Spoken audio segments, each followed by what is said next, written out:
এইটা বলা যাবে না, এক্সট্রা পিটাবে ভাইয়া। ময়মনসিংহ অঞ্চলের মেয়েদের সব থেকে খারাপ গুণ কি?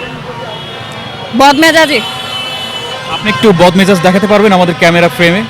না, এখন দেখাইতে পারবো না, কিন্তু খুবই বদমেজাজি। আপনি- আমি নিজেই বদমেজাজি। আপনার এই বদমেজাজটা কার উপর দেখান? আমার কাছের মানুষ, ফ্রেন্ড হইতে পারে, বান্ধবী হইতে পারে, বা হচ্ছে বয়ফ্রেন্ড হইতে পারে, ফ্যামিলির লোকজন হইতে পারে, আশেপাশে যারা আছে কাছের মানুষদেরকে হচ্ছে বদমেজাজ দেখানো হয়। বিয়ের আগের প্রেম ভালো না বিয়ের পরের প্রেম ভালো?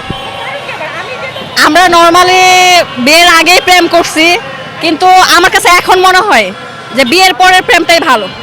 বিয়ের আগে কতগুলো প্রেম করেছেন? এইটা বলা যাবে না, এক্সট্রা পিটাবে ভাইয়া। বিয়ের পরেও কি নতুন নতুন প্রেমের অফার পাচ্ছেন? না, আমি তো বিয়ে হয় নাই, তো যদি বিয়ে হয় তাই তখন তো হচ্ছে আমার হাজবেন্ড সব কিছু থাকবে। আপনি যেহেতু সিঙ্গেল, জীবনসঙ্গী তো অবশ্যই নির্বাচন করতে হবে।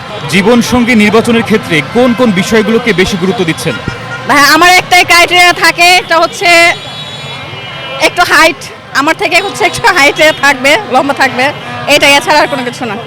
টাকা পয়সা না হলেই চলবে, শুধু হাইট ভালো হলেই হবে? না, এখন বিষয়টা হচ্ছে টাকা পয়সা, মানুষের জীবন গুছানোর জন্য হচ্ছে টাকা পয়সার অবশ্যই প্রয়োজন আছে, কিন্তু আবার এত বেশি টাকার প্রয়োজন নাই যেটাতে হচ্ছে আমার জীবন সঙ্গী আমাকে সময় দিবে না।